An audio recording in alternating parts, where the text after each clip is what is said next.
Wow, Waka! Welcome to LG Gaming Gooner. Today we are going to react to a clip from the Canon podcast. I disagreed with George a couple of times, but I also agreed with some of the stuff they said about the game of Arsenal against Liverpool at Anfield. So let's just watch the clip. And when we come to points where I feel like I disagree or I have some commentary, I will pause it and I will say why I agree or disagree. Subscribe to the channel, like the video if you like this kind of content. Let's get into this.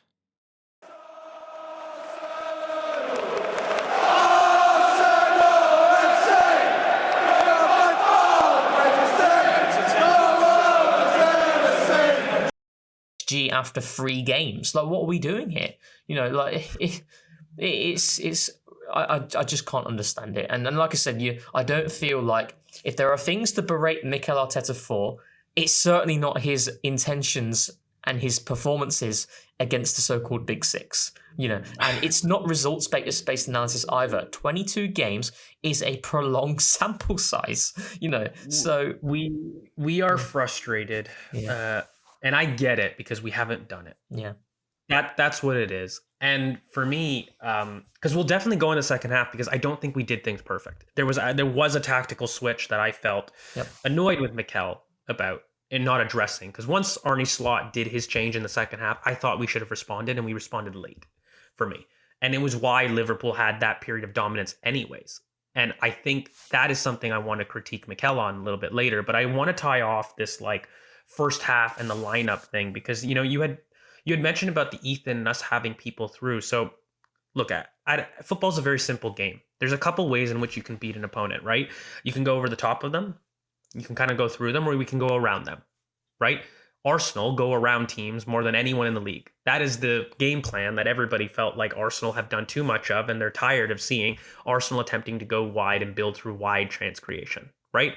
So I think if we had done that, people would have been pissed, right?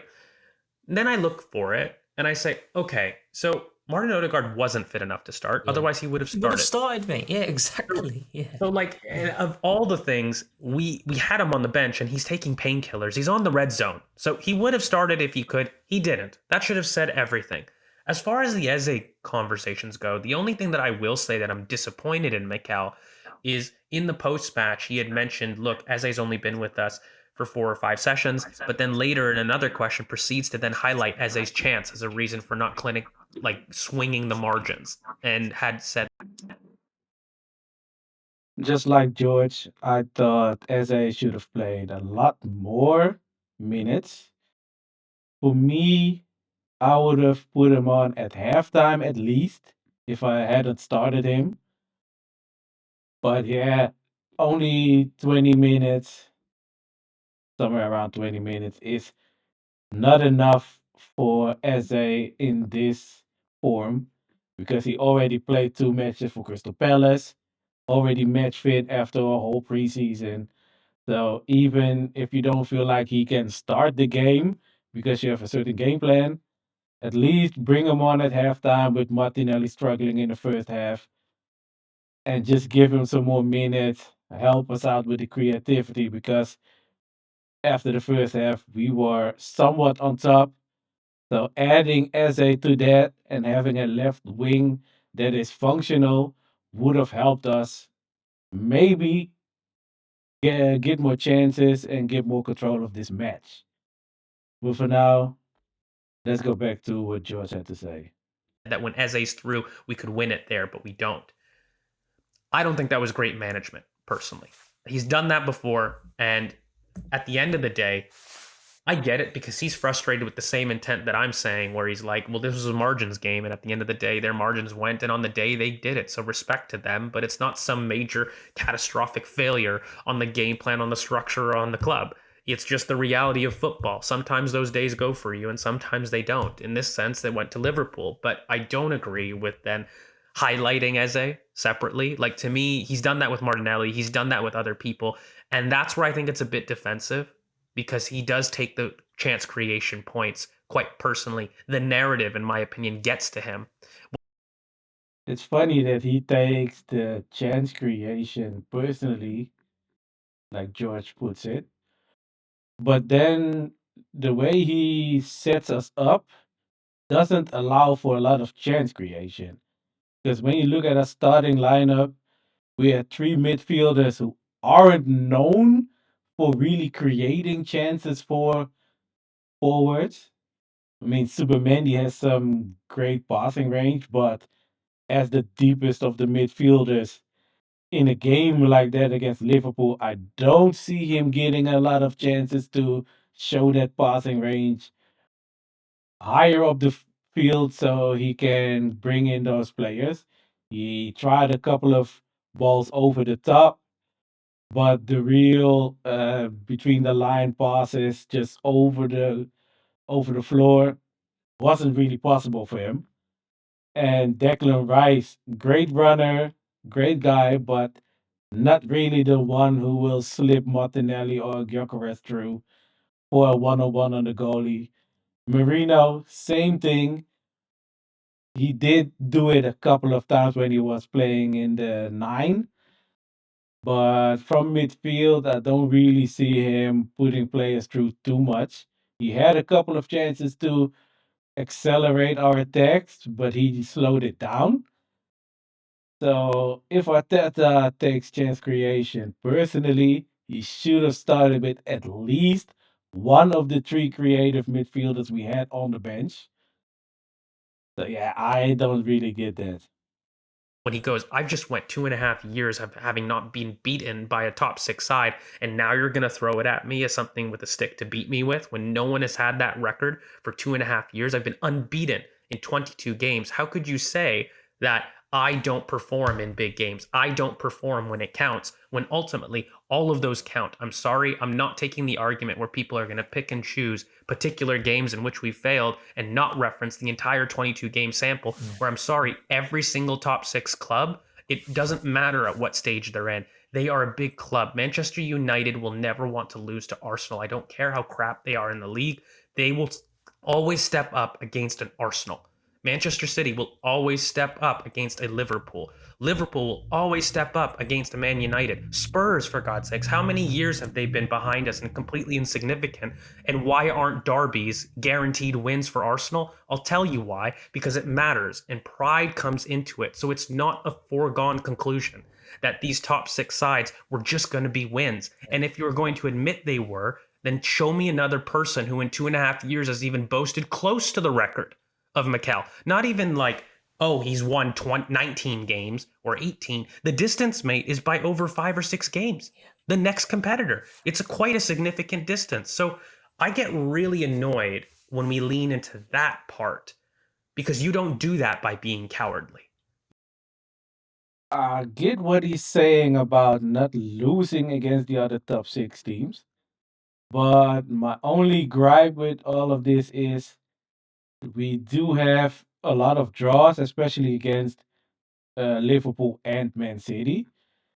And when I see other teams go away to Liverpool or to Man City, whether it's the other top six teams or the lower teams, I always feel like when we play them, we don't trouble them enough or play well enough to really beat them, especially at their ground. That's something I would have liked to see change, especially with the squad we have now. We have a lot more attacking players who are effective. And I feel like if we put that together a lot better, better balance, better creativity, we should be able to beat Man City and Liverpool and all the others away from home too. The only really wins we have against them are mostly at home and obviously away against Man United and Tottenham. But when it comes to going away at Chelsea, we don't always win, or we mostly draw. Against Tottenham, we win, but always close games. So I feel like I want to see more from Arsenal in those big games, and I want at least if we draw against some of these teams, I want them to get out there and be like, "Ooh, we just about drew with Arsenal." It was Now it's most likely that the game is just a boring game, some chances here and there, and it's a draw. But what I want to see is Arsenal peppering their goal, opening them up, and then have bad luck or see great saves. And then at the end of the game, we're like, oh man, we should have won that. But hey, the defender was amazing. The goalie was amazing. Now it's most likely, yeah, the only way we were going to score is from a set piece. And that's something I don't want to hear every time when Arsenal play against one of the big teams. Because I feel like when you look at Liverpool's first two games of the season, they had a lot of trouble in defense. Arsenal rock up, and did we really trouble them in defense? We had one shot on target. People feel like Madueke had an amazing game, but when you really deep it, he had one shot on goal from a corner that was headed away, and all the other actions he had just resulted in Kirkus blocking it. He blocked all the shots, he blocked all the crosses. So yeah, it's nice to get all those corners from there and look threatening, but he wasn't really dangerous. Kirkus really beat him on the day because he did his job. He stopped him from getting an assist or a goal, while Madueke tried and tried and tried, but he didn't score. He didn't really trouble the goalie with his own actions, only with that one shot from the corner. So yeah, I want to see more from Arsenal in these type of games. You don't get to get those results for over 2.5 years by riding your luck like that. You can't have your cake and eat it too. So for me, the idea that we were cowardly or whatnot, I really want to kind of put a pin in, because if anything, I'm here to talk about whether or not playing through a team is more successful than playing over them. But don't tell me that we didn't change game plans. Don't tell me that we didn't attempt something incredibly vertical that we recruited these players for. I can't remember the last time Arsenal fielded a front three of just straight runners Yeah. like that, personally. I don't remember a time in which Mikel has done that. Now, do you want to argue? Are you going to do that for an Anfield game? Are you going to try something so drastic? Okay, let's have that conversation. But was it really drastic though? Three runners in the front line, but no one to really feed them to go deep behind behind the defensive line of Liverpool.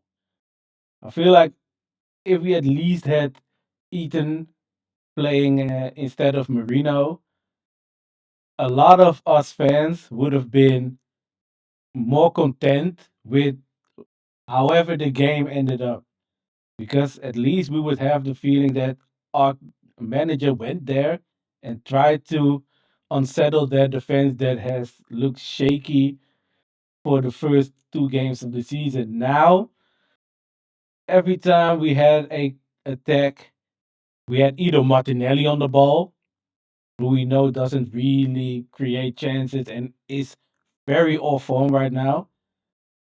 We have Madueke, who definitely tried but couldn't really do anything. Gyökeres made a lot of runs, had to battle a lot with the defenders, but couldn't get anything done. So that's why a lot of us feel like he was a coward. He played with three midfielders who aren't the most creative and attacking ones, while three of our creative attacking midfielders were on the bench. So I get that he's looking at it all tactically here and there, maybe understanding why Ateta did what he did. But for most of us, it's just like we have all these creative attacking players. Why are all three of them on the bench? At least put one of them in. And most of us thought that two of them would play, because for me, I thought Waneri would play in the 10 with Eze on the left wing. But when I saw the lineup, I was like, at least put Eze on the left wing. Then we have the midfield like you wanted with Marino. And then you have Eze as the creative one in the front line. But now we had runners who weren't creative in the front line, and we had no midfielders who were creative. So that's why we see it as him being a coward. but we have to understand that we did something different. It was working. And at the end of the day, we fell to, ironically, a set piece. The narrative that would have happened if it was us that had won with a set piece, I don't even want to attend. But at the end of the day, sometimes football goes that way, right? And I think that we have to at least understand the problem, because if we're just going to go and assume a narrative like we're cowardly, we're not able to create chances without the evidence for it, and without What more evidence do you need? We played against them. The first half, we looked great, but we didn't really trouble them. And the second half, we didn't trouble them again until after they scored. And then we tried to attack, but then even we failed really getting shots on target because Allison didn't have to make a save the whole second half. So, did we really create chances? For me, it's very obvious that we didn't do enough to win this game. We looked like we were dangerous, but we never really were dangerous. And that's my frustration with this team. I was so happy when during this summer transfer window, we got all these attacking players in. And I was like, oh man, we're finally going to go for it. Like 22-23, where we played amazing attacking football, and the second half of 23-24, we were great at attacking. And I was hoping to see more of that now that we have the players in to do that again. But this game just showed me like it's not really the players, it's just the coach and the way he wants to set it up. For now, this is where we're going to leave this because if we're going to keep watching this, it's going to take over an hour for this video. I hope you guys will like this. If you disagree with some of my points, let me know in the comments. Like, share, subscribe. Peace.